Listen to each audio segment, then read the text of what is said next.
it's a wonderful day in the neighborhood, guys. And I say that because now there's a theory by Screen Rant. Shouts out to them, by the way. And shouts out to Andrew Dice for making this wonderful ass article.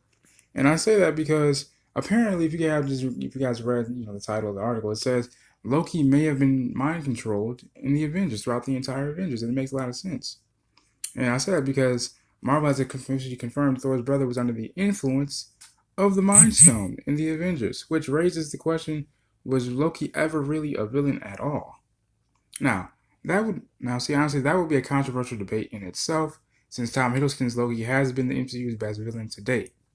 So good, in fact, that he racked up more starring roles than some heroes. And to prove how far he had come from his days of evil villainy, Loki was given a hero's death in Avengers Infinity War. A death made even more tragic now that Marvel has confirmed a fan theory explaining why the Avengers villain wasn't the real Loki at all. How the hell is that possible? Well, I'm sure they're about to explain. The theory states that Loki fell prey to the Mind Stone. Okay, here's the theory. The theory has been alluded to or proposed a number of times and to varying degrees since the Avengers. So it isn't an excuse meant to pave the way for Loki's Disney TV show. A concise version of the theory can be found here. Pretty much, I'll look at it right now. Hold on. All right, guys, from here you can see on Tumblr, Mrs. Joker, right there you go. Or however that's pronounced, I apologize. Here's the theory right here on Tumblr. It's simply amazing. Great work on their part.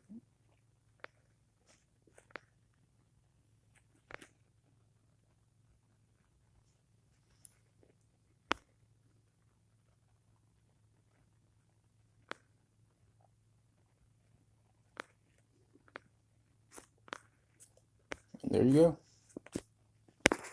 Now, to keep it short, the theory suggests that the scepter given to Loki by Thanos couldn't just take over the minds of those it touched, Haga, Eric, Selvig, etc. It was also able to influence the person holding it. And I think we've seen that with Dr. Banner, and we kind of saw it with Tony too. A detail Thanos surprisingly failed to mention. I don't think he did. I think he purposely did that. But now, thanks to hindsight, we now know that Loki's scepter secretly contained the Mind Stone, one of the Infinity Stones that Thanos had already acquired prior to assigning Loki the job of conquering Earth. And since the Infinity Stones are sentient in the comics, and the Mind Stone can override thought, Loki was just as susceptible to its power as anyone else.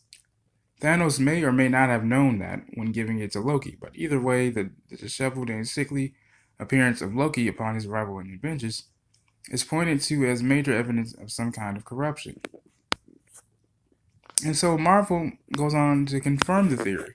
So that you know right now, once you get a big thumbs up, or a backing from Marvel, you know your damn theory is the shit. Now here it is. Now fans on Reddit have noted that Marvel's official character page for Loki has been modified. It isn't exactly clear when the changes were made, but without any fanfare whatsoever, the theory that the Mind Stone corrupted the Loki has been confirmed as canon. We'll let fans read through the Marvel-related passage copied below from Marvel's site. And it goes on to say, arriving at the sanctuary through a wormhole caused by the Bifrost, Loki met the other, really of the ancient race of extraterrestrials, the Chitauri and Thanos, offering the god of mischief domination over his brother's favorite realm, Earth. Thanos requested the Tesseract in return.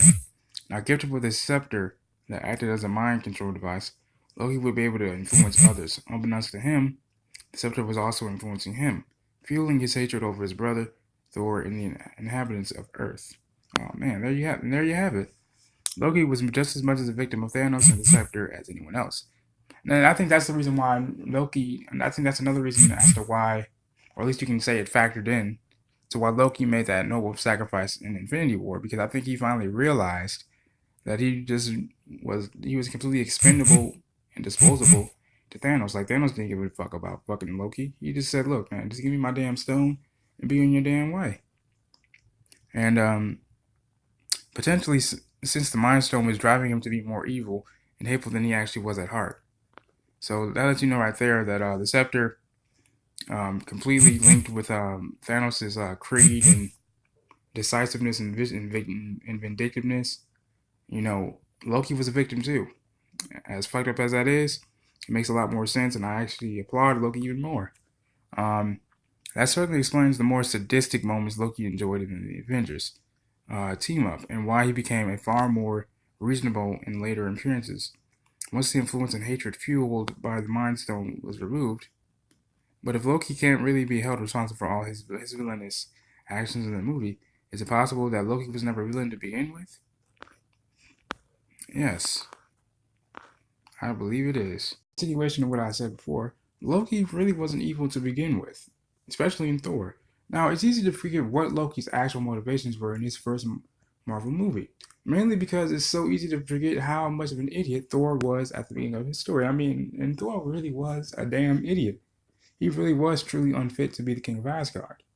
So yes, Loki engaged in a little deception that appeared to be, aimed against his father Odin, and yes, he maneuvered to get Thor banished to Earth so that he could claim the throne as king of Asgard. But neither of those betrayals turned out to be as evil or treacherous as they seemed. Because, like I said, for starters, Thor is completely unfit to be king when the movie begins.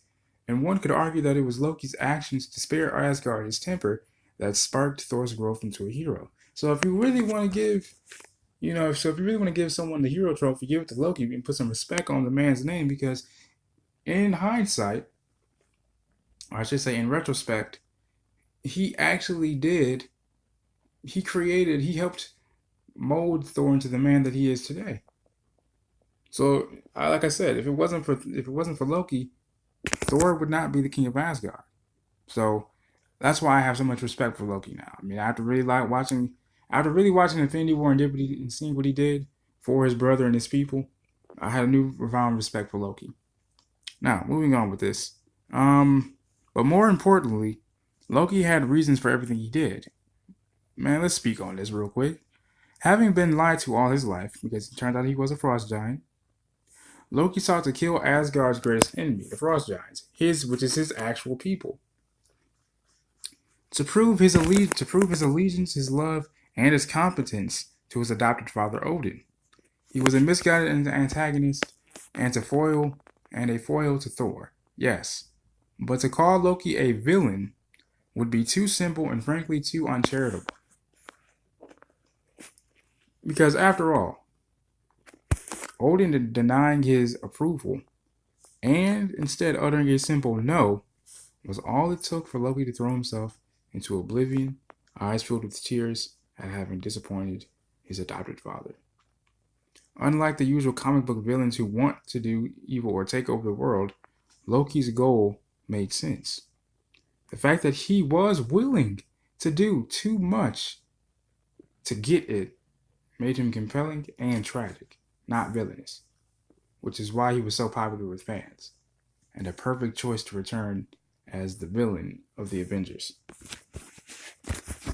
Moving on, Loki wasn't evil at the Avengers either. Oh, what word? Serious? Now, taking Loki's actions in Avengers out of the equation to determine how good or evil he was, the Thor sequels continue to give him the kind of writing usually reserved for a Marvel hero. And keeping in mind that Loki's family is a mess to begin with, because it really is. It's like a bag of screaming cats. It's hard to see most of his actions as completely evil at all. He unknowingly sends a dark elf assassin to his mother's chambers in Thor: The Dark World. But if that is a sign of villainy, how evil, and this is a good ass question, how evil is Peter Parker for failing to stop the criminal who killed his Uncle Ben? Damn. I never thought of it like that. Because let's be honest. Either way, Loki takes that guilt to heart and agrees to help Thor get a few steps closer to killing Malekith on behalf of both of them. He then fakes his death, and I apologize if I mispronounced his name. Sorry. He then faces death to take another crack at Odin's throne, which is what you would expect from a trickster god who believes he is the king by birthright, and which he actually kind of is. And technically, Loki's death in Thor 2 was going to be real until Marvel changed their plans, which just leaves his antics in Thor Ragnarok another installment of Loki playing his old part of a scheming jerk until he stands up for his people and continues to do it into Infinity War until he's killed for it. Now, unless you believe one of the theories claiming Loki to survive Thanos, despite the directors confirming that Loki seriously is dead, I'm sorry. Now, see, that's unless you believe one of the theories confirming theory that Loki survived Thanos, despite the directors confirming that Loki seriously is dead, he's seriously toast, he's finito. And to cap it off right here, guys, no matter what the future may hold for the Asgardian trickster, and trust us, we've got some ideas for Loki's return in Thor 4. Fans will want to thank these eagle-eyed Redditors for catching what Marvel confirmed in private. And I do. I thank all those eagle-eyed Redditors, man. Like I said, I thank Reddit all the single time. Shout out to Marvel, Tom Hiddleston for playing such an incredible role, man. Chris Hemsworth for playing Thor. All those guys, man. Thank you. Shout out to Andrew Dice who wrote this article. And shout out to Screen Rant as usual, man. You guys do a great job, man. I wouldn't be here without you guys. This has been your boy Sherry Speaks, man. Make sure you guys hit that like button, hit that subscribe button. If you guys have any requests as to what videos you guys want to do next, please let me know in the comment section below. They're always welcome. They always will be. This has been your boy Sherry Speaks, man. I hope you guys had a great Christmas. I hope you guys have a wonderful New Year. And I hope you can accomplish all your dreams and wishes, man. Peace and love.